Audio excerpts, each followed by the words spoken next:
Welcome students, आप सभी लोगों का एक बार फिर केमिस्ट्री की क्लास में बहुत बहुत स्वागत है।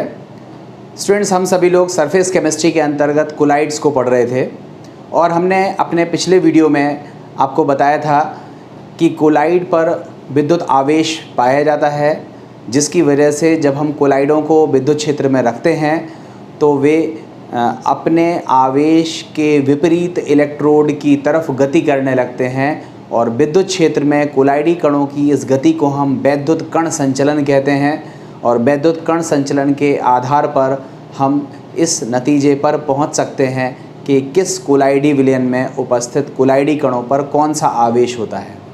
अगर कोलाइडी कणों पर धनावेश होता है तो उसको हम धनात्मक सोल कहते हैं, और यदि कोलाइडी कणों पर ऋणावेश होता है तो उसे हम ऋणात्मक सोल कहते हैं।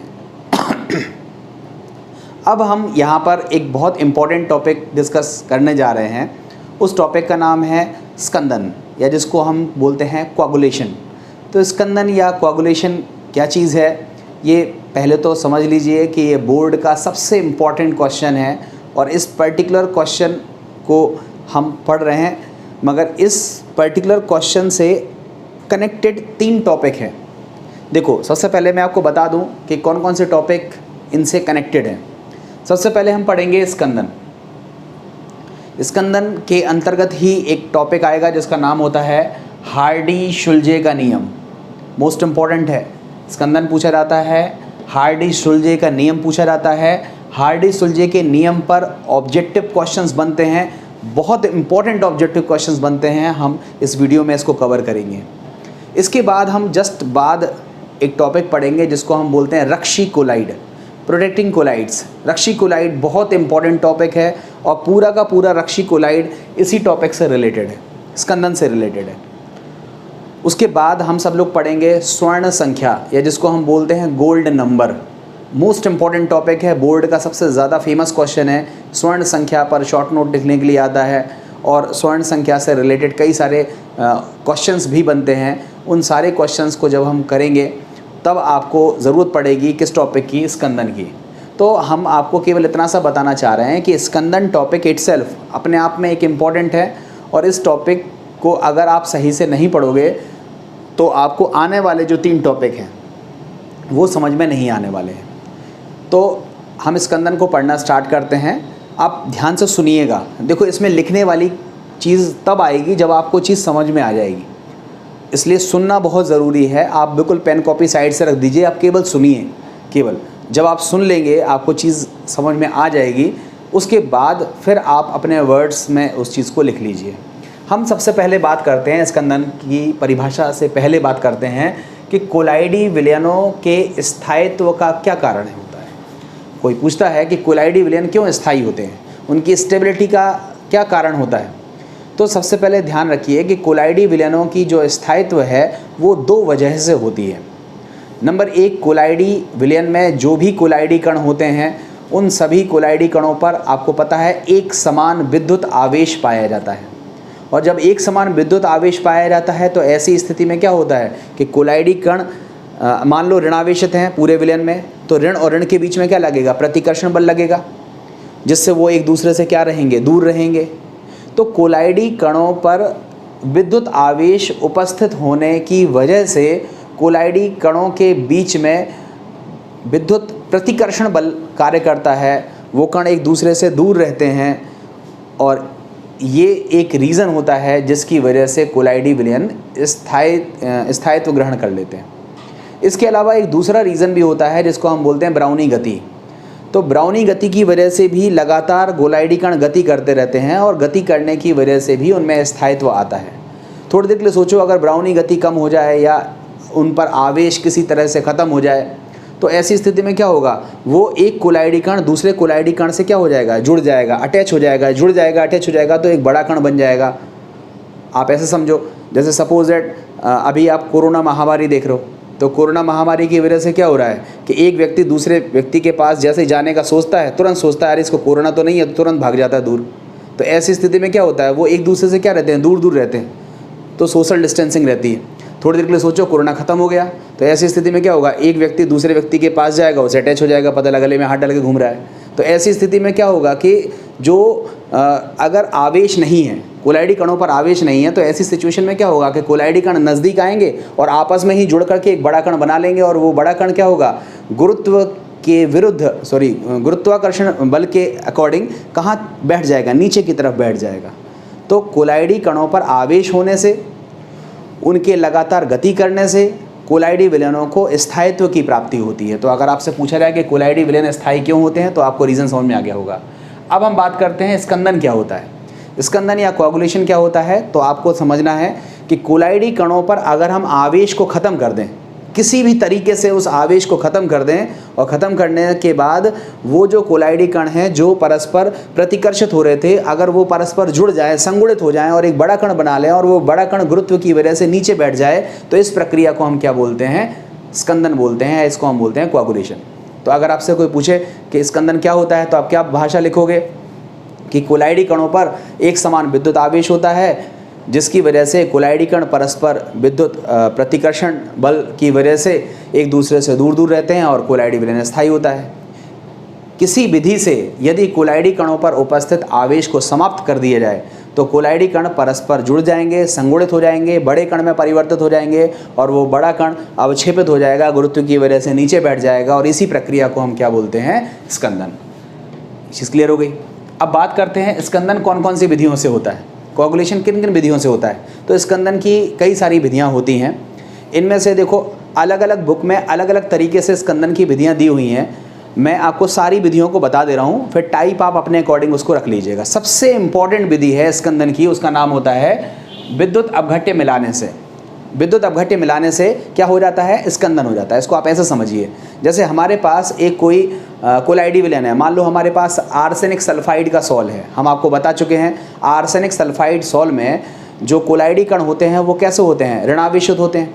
आर्सेनिक सल्फाइड सॉल हमने आपको दे दिया, आपने उसमें क्या कर दिया, विद्युत अपघट्य मिला दिया, विद्युत अपघट्य का विलयन मिला दिया। मान लो NaCl का विलयन मिला दिया, तो आपने देखा कि विद्युत अपघट्य का जैसे ही आपने विलयन मिलाया, तो वो जो आर्सेनिक सल्फाइड सॉल था, विद्युत अपघट्य का मतलब जानते हो, जो दो आयनों में टूट जाएं। जब हमने NaCl को मिलाया तो वो दो पार्ट्स में टूट गया, एक Na+ और Cl-।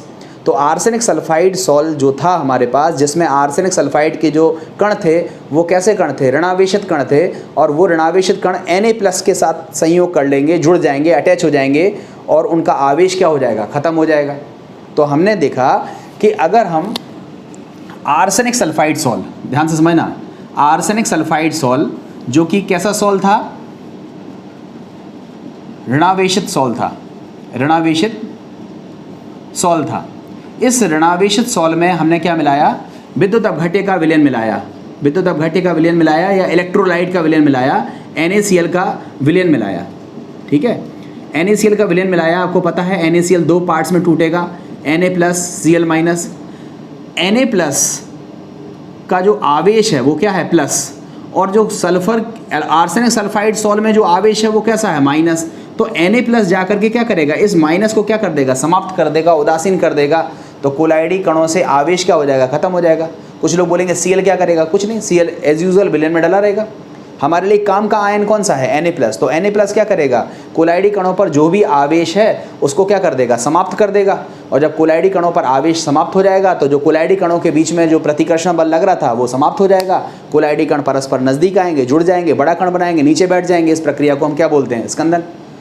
तो विद्युत अपघट्य का विलयन मिलाने पर यदि कोलाइडी विलयनों को स्कंदित किया जाता है, तो इस विधि को हम बोलते हैं कि हम वैद्युत अपघट्य द्वारा उसका स्कंदन कर रहे हैं। तो वैद्युत अपघट्य स्कंदन करते हैं। अब थोड़ी देर के लिए सोचो, अगर हमारे पास एक कोई दूसरा सॉल होता, मान लो हम सॉल का नाम लेते हैं फेरिक हाइड्रोक्साइड सॉल। तो हम अगर हम फेरिक हाइड्रोक्साइड सॉल लेते, तो आपको पता है फेरिक हाइड्रोक्साइड सॉल कैसा होता है, धनात्मक सॉल होता है। आपको देखो, मैंने अपने पिछले वीडियो में बताया था कि कौन सा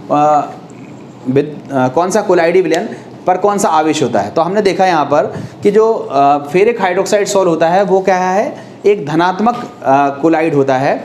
और यदि हम उसमें NaCl का विलयन डालें, तो अब हमारे लिए Na+ काम का आयन नहीं है। कौन सा आयन काम का है, Cl-। क्यों आयन काम का है, क्योंकि इस पर आवेश कौन सा है, प्लस, और Cl पर कौन सा है माइनस, तो जो Cl माइनस आयन है वो कोलाइडी कणों के आवेश को क्या कर देगा, समाप्त कर देगा, और समाप्त करने की वजह से कोलाइडी कणों पर आवेश खत्म होने की वजह से कोलाइडी कण परस्पर जुड़ जाएंगे, बड़ा कण बनाएंगे, गुरुत्व की वजह से नीचे बैठेगा, और इस प्रक्रिया को हम बोलते हैं वैद्युत स्कंदन। तो आई थिंक आपको ये चीज़ समझ में आ गई होगी कि विद्युत अपघट्य मिलाने से स्कंदन क्यों हो जाता है, ये चीज़ क्लियर हो गई। अब विद्युत अपघट्य मिलाने से स्कंदन हो रहा है, तो विद्युत अपघट्य की होती है स्कंदन क्षमता, कोगुलेशन पावर। स्कंदन क्षमता किसकी होती है, विद्युत अपघट्य की, क्योंकि विद्युत अपघट्य मिला रहे हैं तभी तो स्कंदन हो रहा है।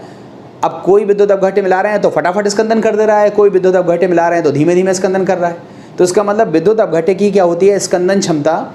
और विद्युत अपघट्य की स्कंदन क्षमता को समझाने के लिए हार्डी-सुल्जे ने एक नियम दिया जिसको हम बोलते हैं हार्डी-सुल्जे का नियम। अगर कोई पूछे हार्डी-सुल्जे का नियम किस चीज़ से रिलेटेड है, तो आप बोलोगे विद्युत अपघट्य मिलाने से, कोलाइडी विलयनों में विद्युत अपघट्य मिलाने से उसका स्कंदन होता है, मतलब विद्युत अपघट्य की स्कंदन क्षमता होती है। और वही स्कंदन क्षमता को क्लैरिफाई करने के लिए हार्डी-सुल्जे ने एक नियम दिया जिसको हम क्या बोलते हैं, हार्डी-सुल्जे का नियम। इस नियम में 2 बिंदु बोले गए हैं, 2 पॉइंट बोले गए हैं। पहला पॉइंट क्या बोला गया है कि कोलाइडी विलयनों के स्कंदन में वैद्युत अपघट्य का वह आयन अथवा वह भाग प्रभावी होता है,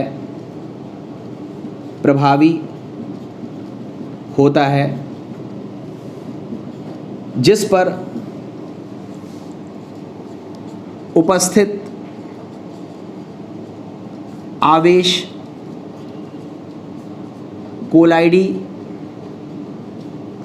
कणों पर उपस्थित आवेश के विपरीत होता है।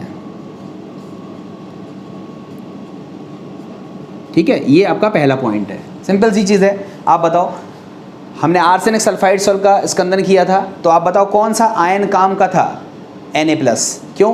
क्योंकि आर्सेनिक सल्फाइड था ऋणावेशित, तो हमें कौन सा आयन काम का था, Na+। और जब हम फेरिक हाइड्रोक्साइड सॉल्ट को देखेंगे तो हमारा कौन सा आयन काम का होगा, Cl-। क्यों काम का होगा?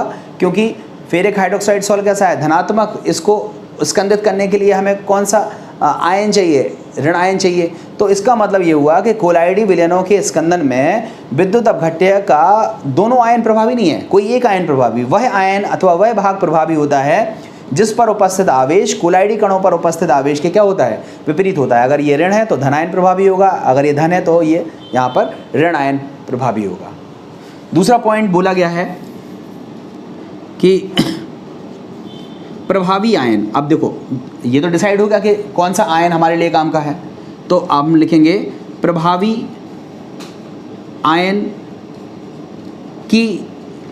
आयन की स्कंदन क्षमता, प्रभावी आयन की स्कंदन क्षमता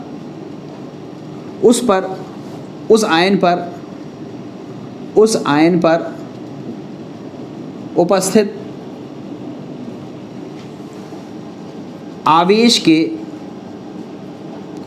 समानुपाती होती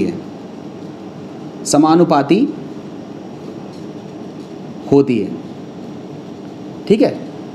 ये आप लाइन को अच्छे से पहले याद कर लीजिए कि प्रभावी जो आयन होता है उसकी जो स्कंदन क्षमता है, प्रभावी आयन की जो स्कंदन क्षमता है वो उस आयन पर उपस्थित आवेश की क्या होती है, समानुपाती होती है।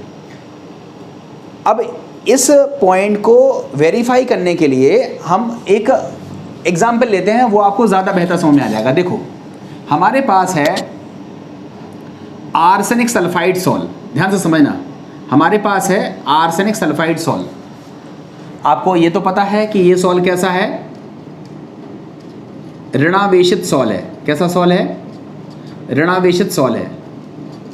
अब हमारा क्वेश्चन है कि इस सॉल्ट के स्कंदन के लिए हमने 3 विद्युत अपघट्य लिए। ठीक है, 3 विद्युत अपघट्य लिए। कौन कौन सा लिया? पहला लिया NaCl, दूसरा विद्युत अपघट्य लिया MgCl2, तीसरा विद्युत अपघट्य लिया Al2SO4 का होल थ्राइस, जिसको हम बोलते हैं एल्यूमिनियम सल्फेट, और चौथा विद्युत अपघट्य ले लिया BaCl2। आर्सेनिक सल्फाइड का हमें स्कंदन कराना था, और स्कंदन कराने के लिए हमें क्या चाहिए? विद्युत अपघट्य का विलयन मिलाना है। तो हमने विद्युत अपघट्य का विलयन बनाया, 4 विलयन बनाए। NaCl का विलयन बनाया, जो सांद्रता NaCl की थी वही सांद्रता MgCl2 की है। चारों विलयनों की सांद्रता कैसी है? एक समान है। अभी मैं सांद्रता पर फोकस नहीं कर रहा हूँ, मैं केवल आपको ये बताना चाह रहा हूँ कि हमने आर्सेनिक सल्फाइड सॉल के स्कंदन के लिए 4 विद्युत अपघट्य के विलयन अलग अलग मिलाए।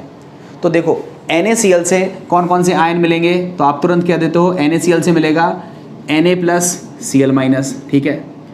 मैग्नीशियम क्लोराइड से क्या मिलेगा, तो आप बोलते हो Mg2+ मिलेगा और 2Cl- मिलेगा, ठीक है। उसके बाद हम बोले कि एल्यूमिनियम सल्फेट से क्या मिलेगा, तो आप तुरंत कह देते हो एल्यूमिनियम सल्फेट से मिलेगा 2 moles of Al3+ and 3 moles of SO4 2-। और अगर हम कहें बेरियम क्लोराइड, तो बेरियम क्लोराइड से कौन से आयन मिलेंगे? Ba2+ मिलेगा और 2Cl- मिलेगा। हमने चारों विद्युत अपघट्य को आयनों में तोड़ दिया। अब तुरंत सोचो, ये ऋणावेशित सॉल है, इसके स्कंदन के लिए हमारे पास ज़रूरी आयन कौन सा है? तो आप बोलोगे धन आयन, मतलब Cl, SO4, इन सब से हमारा कोई लेना देना नहीं है। हमें डिसाइड कौन करेगा कि कौन सा बेहतर विद्युत अपघट्य स्कंदन करेगा? तो आप बोलोगे जिसमें धन आयन पर आवेश ज़्यादा होगा। तो आप बताओ Al में 3+ है, तो सबसे बेहतरीन हमारे पास विद्युत अपघट्य कौन सा काम करेगा? Al2SO4 का होल थ्राइस, क्योंकि इसमें जो विद्युत अपघट्य है उसकी जो आवेश है वो कितना है? 3 है। यहाँ पर Mg में 2+ है, यहाँ पर 1+ है।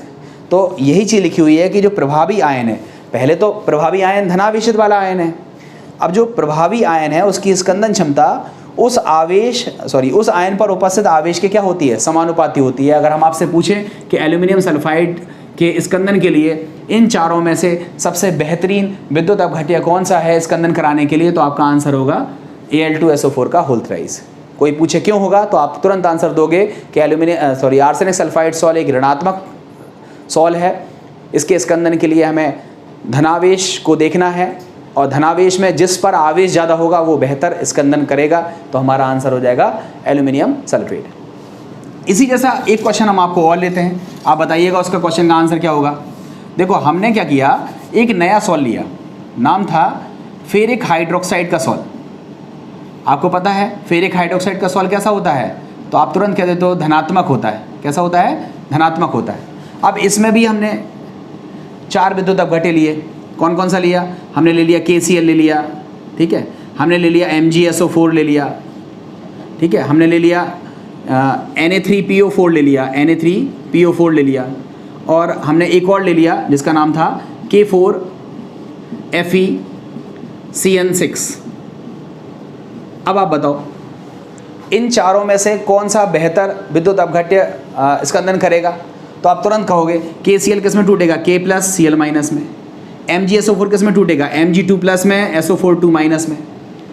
Na3PO4 किस में टूटेगा? तो कहोगे 3Na+ में और PO4 3- में। और K4FeCN6 किस में टूटेगा? तो आप तुरंत कह देते हो 4 मोल्स ऑफ K+ में और FeCN6 के ऊपर 4- में।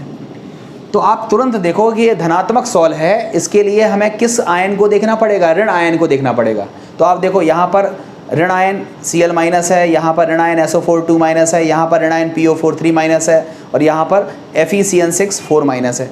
तो सबसे ज़्यादा आवेश आपको कहाँ दिख रहा है? FeCN6 4- पे। तो सबसे बेहतरीन जो हमारा स्कंदन करेगा वो कौन करेगा? K4FeCN6 करेगा। तो हमारा ये आंसर सही होगा। तो आपसे पेपर में यही पूछा जाता है कि हार्डी-सुलजे का नियम क्या है। तो हार्डी-सुलजे का नियम बहुत आसान है। आप क्या लिखोगे कि विद्युत अपघट्य की स्कंदन क्षमता को बताने के लिए हार्डी-सुलजे ने एक नियम प्रस्तुत किया जिसको हम बोलते हैं हार्डी-सुलजे का नियम। इस नियम के अनुसार नंबर 1 पहला पॉइंट क्या लिखोगे? किसी कोलाइडी विलयन के स्कंदन के लिए विद्युत अपघट्य का वह आयन या वह भाग प्रभावी होता है जिस पर उपस्थित आवेश कोलाइडी कणों पर उपस्थित आवेश के विपरीत होता है। दूसरे पॉइंट में क्या लिखोगे कि प्रभावी आयन की जो स्कंदन क्षमता होती है वह आयन पर उपस्थित आवेश के समानुपाती होती है। उदाहरण के लिए आप क्या लिखोगे कि आर्सेनिक सल्फाइड सॉल्ट है, इसके स्कंदन के लिए यदि हम 4 विद्युत अपघट्य लेते हैं तो सबसे बेहतरीन स्कंदन कौन करेगा? Aluminium sulphate. या फिर कुछ लोग सीधा सीधा लिखते हैं कि आर्सेनिक सल्फाइड सॉल्ट के स्कंदन के लिए जो आयन होते हैं उनकी क्षमता का घटता हुआ क्रम क्या हो जाएगा? Al3+, उससे कम क्या हो जाएगा? Mg2+, और उससे कम कौन हो जाएगा? Na+। इस तरह से लिखा रहता है किताबों में। तो ऋणात्मक सॉल को स्कंदित करने के लिए हम धन आवेश की आवेश संख्या को देखेंगे। और अगर हम ये उदाहरण लिख रहे होते कि फेरिक हाइड्रोक्साइड सॉल्ट के लिए कौन से आयन प्रभावी होंगे, तो हमारा क्रम क्या हो जाता? FeCN6 4- सबसे ज़्यादा होता, उसके बाद किसका नंबर आता? PO4 3- का, उसके बाद किसका नंबर आता? SO4 2- का, और सबसे कम नंबर किसका आता? Cl- का। तो ये जो क्रम है ये किस विद्युत अपघट्य किस कोलाइडी विलयन के स्कंदन के लिए क्रम हो जाएगा? धनात्मक के लिए। धनात्मक के लिए ये क्रम चलेगा, ऋणात्मक के लिए ये क्रम चलेगा। इस तरीके से हम लोगों ने हार्डी-सुलजे के नियम को देख लिया। तो ये हमारा एक इम्पॉर्टेंट टॉपिक खत्म हो गया कि विद्युत अपघट्य से स्कंदन कैसे होता है। तो आई थिंक आपको इतनी चीज़ें तो समझ में आ गई होंगी कि कोलाइडी विलयन स्थायी क्यों होते हैं। दूसरी चीज़, कोलाइडी विलयनों का स्कंदन होता क्या है। तीसरी चीज़, कोलाइडी विलयनों का स्कंदन हम कैसे कैसे कर सकते हैं। कई तरह से कर सकते हैं। अभी हमने सारे तरीके के नाम नहीं लिए हैं, सीधा हमने आपको पहला तरीका बताया कि विद्युत अपघट्य मिलाने से स्कंदन हो सकता है। और विद्युत अपघट्य मिलाने से स्कंदन को ज़्यादा क्लैरिफाई करने के लिए हार्डी-सुलजे का नियम था। उस नियम को बताते हुए हमने आपको विद्युत अपघट्य से होने वाले स्कंदन को क्लियर कर दिया। अब हम बात करते हैं दूसरे तरीके से स्कंदन कैसे होता है, तो देखते हैं उसे। तो देखो, हम लोगों ने देखा कि विद्युत अपघट्य मिलाने से स्कंदन कैसे होता है, हार्डी-सुलजे का नियम भी देख लिया। अब स्कंदन का जो दूसरा तरीका होता है वो होता है पारस्परिक स्कंदन। इसको बोलते हैं म्यूचुअल कोआगुलेशन। पारस्परिक स्कंदन क्या होता है? तो बहुत सिंपल सी चीज़ है। हमने एक कोलाइडी विलयन लिया जो कि धनावेशित था और दूसरा कोलाइडी विलयन लिया जो कि ऋणावेशित था। अगर हमने परस्पर विपरीत प्रकृति के कोलाइडी विलयनों को आपस में ही मिला दिया तो आप खुद बताओ, जो कोलाइडी कणों पर धनावेश होगा वो ऋणावेश से क्या हो जाएगा? न्यूट्रलाइज। तो ऐसी स्थिति में मतलब दो विपरीत प्रकृति के कोलाइडी विलयनों को परस्पर मिलाने से यदि स्कंदन हो जाता है तो उसको हम बोलते हैं पारस्परिक स्कंदन या म्यूचुअल कोआगुलेशन। इसका उदाहरण क्या लिखोगे? इसके उदाहरण में लिखोगे कि आर्सेनिक सल्फाइड सॉल्ट जो कि एक ऋणावेशित सॉल्ट होता है, यदि इसमें फेरिक हाइड्रोक्साइड सॉल्ट जो कि धनावेशित सॉल्ट है को मिलाया जाता है तो स्कंदन की प्रक्रिया हो जाती है। स्कंदन की इस प्रक्रिया को हम क्या बोलते हैं? पारस्परिक स्कंदन, या जिसको हम बोलते हैं म्यूचुअल कोआगुलेशन। ये हमारे पास स्कंदन कराने का दूसरा तरीका होता है। स्कंदन कराने का तीसरा तरीका होता है जिसको हम बोलते हैं वैद्युत स्कंदन। वैद्युत स्कंदन, देखो ये भी बहुत सिंपल है। वैद्युत स्कंदन, देखो हमने क्या किया कि हमारे पास कोई कोलाइडी विलयन था। मान लो ये कोलाइडी विलयन हमारे पास कैसा है? ऋणात्मक है। अगर हम इसमें इलेक्ट्रोड डालें और विद्युत धारा प्रवाहित कर दें तो एक पॉजिटिव होगा, एक नेगेटिव होगा, एक कैथोड होगा, एक एनोड होगा। तो अगर हम विद्युत क्षेत्र कोलाइडी विलयनों में डालते हैं, मतलब इलेक्ट्रोड्स को कोलाइडी विलयनों में डिप करते हैं और फिर इलेक्ट्रिसिटी पास करते हैं, तो अगर वो ऋणावेशित कोलाइड होगा तो वो धन प्लेट की तरफ आकर्षित हो जाएगा। सारे के सारे कोलाइडी कण धन प्लेट से जाकर जुड़ जाएंगे, मतलब स्कंदित हो जाएंगे। तो विद्युत क्षेत्र के प्रभाव में यदि हम कोलाइडी विलयनों को स्कंदित करते हैं तो स्कंदन की इस प्रक्रिया को हम बोलते हैं वैद्युत स्कंदन। इस प्रक्रिया में जो ऋणावेशित कोलाइड होते हैं वो धन प्लेट की तरफ, मतलब एनोड की तरफ स्कंदित होते हैं, और यदि वो धनावेशित कोलाइड हैं तो वो कैथोड पर जाकर के स्कंदित होंगे। इस विधि को हम बोलते हैं वैद्युत स्कंदन। इसके अलावा हमारे पास कुछ एक और विधियाँ हैं। गर्म करने पर भी स्कंदन हो जाता है, ठीक है, गर्म करने पर भी स्कंदन हो जाता है। थोड़ी देर के लिए सोचो कि तेल और पानी है, तेल और पानी को हम ऐसे मिला दें तो उससे जो मिक्सचर बनेगा उसको हम बोलते हैं इमल्शन या उसको हम बोलते हैं पाया। सभी डिटेल में समझाएंगे। उदाहरण के लिए समझो, तेल और पानी का जो मिक्सचर है वो एक तरह का कोलाइड है। हम अगर उसको गर्म करेंगे तो पानी वाष्प बन के उड़ जाएगा, तेल बचेगा। तो इसका मतलब परिशुद्ध प्रावस्था और माध्यम को हमने एक दूसरे से अलग कर दिया, सेपरेट कर दिया, और इसी प्रक्रिया को हम क्या बोलते हैं, स्कंदन। तो गर्म करके भी हम स्कंदन कर सकते हैं। मक्खन का स्कंदन गर्म करके ही होता है, तो गर्म करके भी स्कंदन कर सकते हैं। ठंडा करने पर भी स्कंदन हो सकता है। अगर हम कोलाइडी विलयनों को ठंडा कर दें तो भी स्कंदन होता है। आप खुद सोचो, दूध को आप बहुत तेज़ ठंडा कर दो तो ऐसी स्थिति में उसका फैट ऊपर की तरफ तैरने लगेगा। तो ठंडा करने पर भी स्कंदन हो सकता है, गर्म करने पर भी स्कंदन हो सकता है। ये ज़्यादा इंपॉर्टेंट वे नहीं है, जो मुख्य इंपॉर्टेंट हैं वो हमने आपको बता दिया कि वैद्युत अपघट्य से स्कंदन कैसे होता है, पारस्परिक स्कंदन कैसे होता है, और वैद्युत स्कंदन कैसे होता है। खैर, ये कुछ और विधियाँ थी। इस तरह से हमारा ये जो स्कंदन का जो टॉपिक है वो पूरी तरह कंप्लीट हो जाता है। आप इसको ध्यान से करिएगा। हार्डी-सुलजे के नियम को स्पेशली थोड़ा सा अच्छे से लिख करके इसके क्वेश्चंस कर लीजिएगा। एक्सरसाइज में बहुत सारे क्वेश्चंस हैं। ये चैप्टर ऑलमोस्ट फिनिशिंग की तरफ है हमारा, तो आप एक्सरसाइज साथ में सॉल्व करते चलें जिससे आपको बाद में दिक्कत ना आए। उम्मीद है ये वीडियो आपको पसंद आया होगा। अपने दोस्तों तक इसको ज़रूर भेजें, लाइक कमेंट किया करें। उम्मीद है पसंद आया होगा। Thank you very much.